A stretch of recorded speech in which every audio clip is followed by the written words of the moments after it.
Himanshi traders, building material suppliers, रेती गिट्टी, ईंट सीमेंट मोहर्रम के थोक विक्रेता। इशिका ट्रेडर्स, शक्कर एवं तेल के थोक विक्रेता।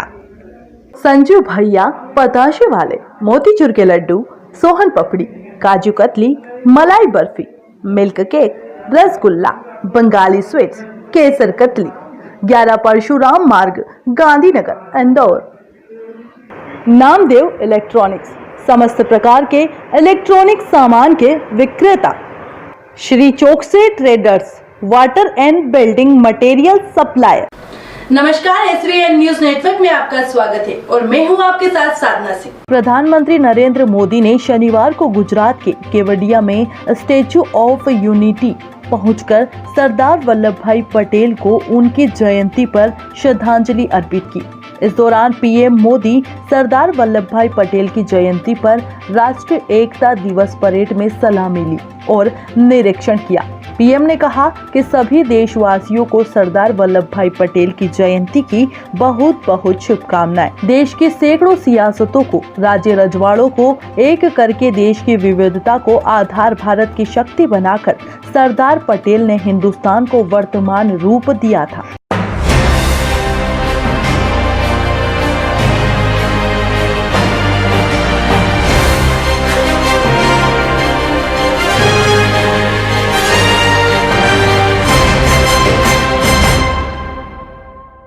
दिल्ली में एक पटाखे के फटने से 9 साल के एक लड़के की मौत हो गई। लड़के ने पटाखे को स्टील के ग्लास से ढक दिया था। पुलिस ने शुक्रवार को यह जानकारी दी। उन्होंने बताया कि बच्चे की पहचान दूसरी कक्षा के छात्र प्रिंस के रूप में हुई है। एक वरिष्ठ पुलिस अधिकारी ने बताया कि लड़के ने एक पटाखा लिया और उसमें आग लगाने के बाद उस पर स्टील का ग्लास रख दिया। जब वह पटाखा फटा तो स्टील के ग्लास का एक हिस्सा उसके शरीर में धंस गया और उसकी मौत हो गई। आज गिलास लगा था, बेटा के निकाल नहीं पाया डॉक्टर ने। मेरा बेटा के गिलास उसी में रहेगा। है कि बच्चा सबके साथ पटाखे से खेल रहा था तो वो गिलास बम के ऊपर रख करके उसने फोड़ा और वो फूटने के बाद वो बच्चे को लग गया हमारे, और हमारे बच्चा चला गया। ये सरकार क्यों नहीं कर रही है? आज हमारे साथ हुआ है तो कल औरों के भी साथ हो सकता है ना। सरकार इस पे कार्रवाई क्यों नहीं कर रही है?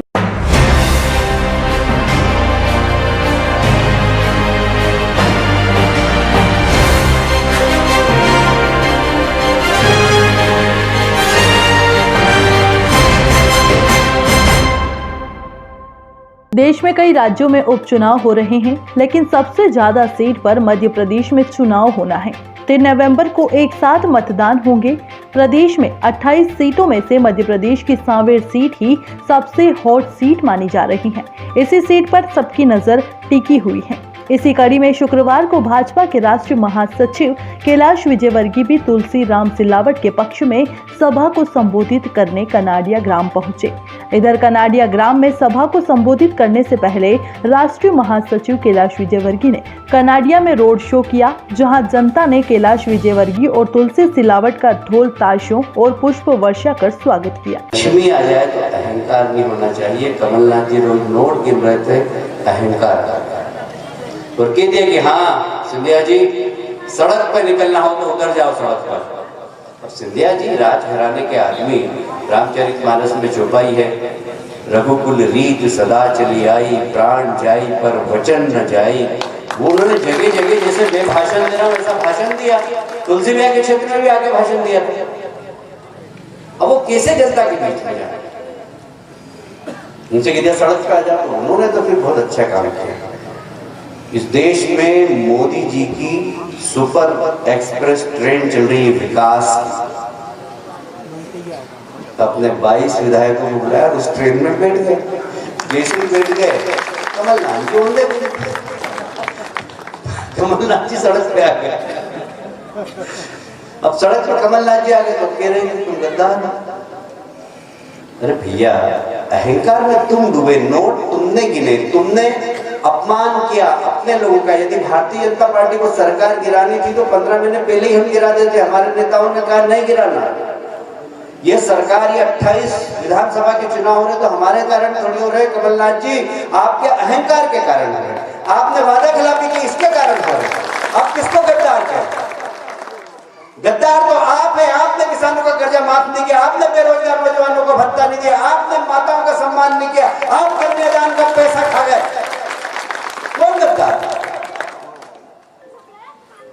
आप गद्दार बोल रहे हो। सिंधिया जी को गद्दार बोल रहे हो, सिंधिया जी को बिकाऊ बोल रहे हो। कमलनाथ जी और दिग्विजय सिंह जी सुन लो, तुम्हारी और तुम्हारे खानदान की जितनी संपत्ति है सबको जोड़ दो, जितने इकट्ठे पैसे होंगे ना उससे ज्यादा का बड़ा महल सिंधिया जी का है। उनके महल की कीमत कितनी? करोड़ों, कम से कम 2-4 हजार करोड़ का होगा उनका महल से। इतने बड़े महल, इतने बड़े महाराजा के लड़के, वो बिकेंगे? आप क्या बोलते हो? क्या राजनीति का स्तर है? मुख्यमंत्री को बोलते नालायक। मुख्यमंत्री शिवराज जी नालायक है? बताइए, शिवराज जी नालायक है क्या? कमलनाथ जी इसी बात पर मतदान करवा दीजिए कि इस प्रदेश में नालायक कौन है, आपको जमानत जब्त हो जाएगा। सिर्फ एक विषय कि बताइए नालायक कौन है? शिवराज जी नालायक है? क्या बोल रहे हो भैया? फिल्मों में आइटम गर्ल होती है, डांस वांस करती है। अब एक आपके साथ मंत्री रही महिला को आइटम बोल रहे हो, और उसके बाद आपका नेता कह रहा है राहुल गांधी कि मैं ऐसे शब्दों का प्रयोग नहीं करता, तो भी माफी नहीं मांग रहे। अहंकार किस बात का? हमारे यहाँ माताओं का सम्मान होता है। हमारे यहाँ हम जब आ रहे थे आत्मीयता से माता जी ने सम्मान किया। छोटी छोटी बेटियों ने हमारे तिलक निकाले, हमने उनका हाथ लिया और उनको सिर पर रखा। हम बेटियों से आशीर्वाद लेते हैं। हमारे लक्ष्मी माता, बेटी देवी माता, ये हमारे संस्कार है। आप संस्कार विहीन है कमलनाथ जी। आपको इस भारत की परंपरा और भारत की संस्कृति का आभास नहीं, और इसलिए नागरिक बंधुओं में आपसे निवेदन करना है।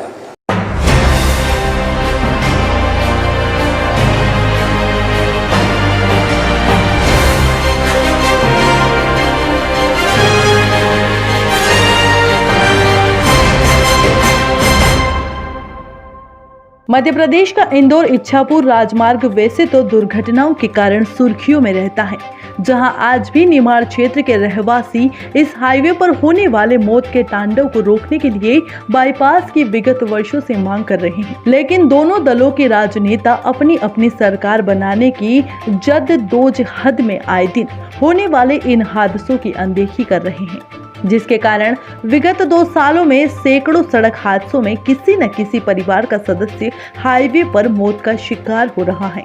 दरअसल खरगोन जिले के बड़वा स्थित इंदौर इच्छापुर हाईवे के समीप काटकुट फाटे पर शनिवार सुबह करीब 11 बजे एक गर्भवती महिला ट्रक के पहिए का शिकार हो गई। ये नगर पालिका वालों के कारण यहाँ जो लोग दादागिरी करते, गाड़ियों के सामने हटते, 2 व्हीलर वालों के सामने 100 रुपए दो, 50 रुपए दो, गाड़ी वाला बचने के कारण इधर उधर बेचारा हो रहा है। और आप ये बंद करवाओ, ये उसी के कारण हो रहा है ये हादसा।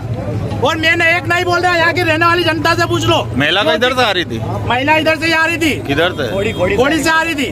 क्षेत्र में कार्रवाई हो रही है, इसकी खबर प्रकाशित के बाद भी प्रशासन ने संज्ञान क्यों नहीं लिया? प्रशासन ने संज्ञान लेके और संबंधित सीएमओ को अवगत करा दिया था कि नगरीय क्षेत्र की जो भी जागरूकता और वसूली की कार्रवाई है मास्क के संबंध में, वो नगरीय क्षेत्र में ही की जाए। और उनको बताने के बाद भी अगर इस तरह की गतिविधि हुई है तो उसकी जांच करके। सर, घटना के बाद वहाँ से लोग हट गए, वहाँ से मास्क सालानी वाले, क्या कारण होगा सर? इस पे क्या कार्रवाई होगी? आपने बताया है तो मैं पता करके और इसमें दिखवाता हूँ कि क्या हुआ था। सर, क्या कार्रवाई करेंगे अपन इस पे, आज जो घटना हुई है? दोषियों पे कार्रवाई तो होना चाहिए, जांच करना। सर, ये प्रावधान है कि नगर पालिका सरपंच पंचायत क्षेत्र में जा सकती है? नहीं ऐसा कुछ। और सर, बड़वा में नहीं हो रही है ये कार्रवाई और वहाँ हो रही है सर, ग्रामीणों को टारगेट किया जा रहा है। हुआ है क्या मामला सुनिए? अभी कुछ देर पहले अपने बड़वा में जो काटकुट फाटा है वहाँ पर एक कंटेनर से एक मोटरसाइकिल का एक्सीडेंट हुआ है। मोटरसाइकिल पर एक व्यक्ति था और साथ में उसकी भाभी थी। भाभी उसकी जो जिसको लेके जा रहा था, भाभी प्रेग्नेंट थी। तो हादसे में महिला की मौत हो गई है और उसका जो अंदर बच्चा था पेट में, वो भी बाहर आने से उसकी भी डेथ हो गई है। हमने बॉडी को निकलवा के यहाँ मर्चुरी में शिफ्ट कराया है और हमारे द्वारा मर्ग कायम करके अपराध भी कायम किया जा रहा है। ट्रक चालक इनको अभी हमारे द्वारा पकड़ लिया गया। ट्रक को थाने पे सुरक्षित खड़ा करवा दिया गया। सर बच्चा जब्त कर लिया गया ट्रक। बच्चा शांत हो गया? हाँ जी, अभी जो डॉक्टर बता रहे हैं उसके हिसाब से बच्चा भी शांत हो गया है। उसका भी हम लोग सर स्पॉट पे घटना का कारण क्या लग रहा है? अभी हमारे स्पॉट पे लोगों से हमने बयान नहीं लिए हैं, क्योंकि मैं यहीं हॉस्पिटल में अभी मौजूद हूँ और हमारी टीम भी यही है। हम लोग अभी पंचनामा कार्रवाई कर रहे हैं। इसके बाद हम जब बयान लेंगे तब स्थिति कुछ क्लियर होगी।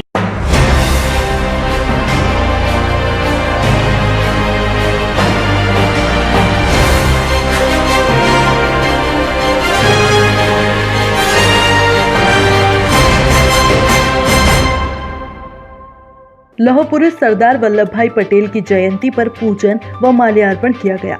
आयोजित इस कार्यक्रम में समाज के अनेक वरिष्ठ जन उपस्थित थे।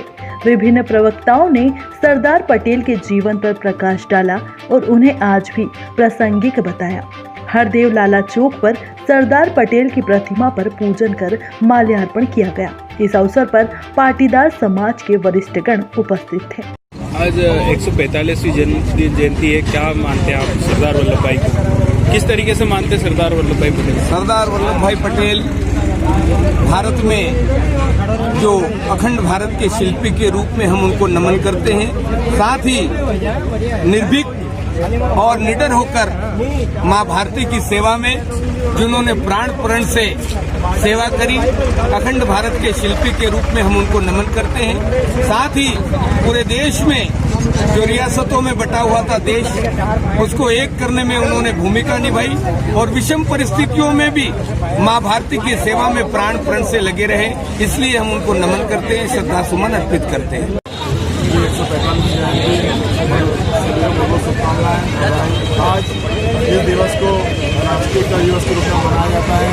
पूरे राष्ट्र को एक सूत्र में बांधने का काम सरदार पटेल साहब ने किया और आज हम समाज और राष्ट्र को एक करने का प्रयास करेंगे और सब एक मिलकर रहेंगे। जय हिंद, जय भारत, जय सरदार, जय भारत। आज की खबरों में बस इतना ही। बने रहिए हमारे साथ SVN न्यूज नेटवर्क में।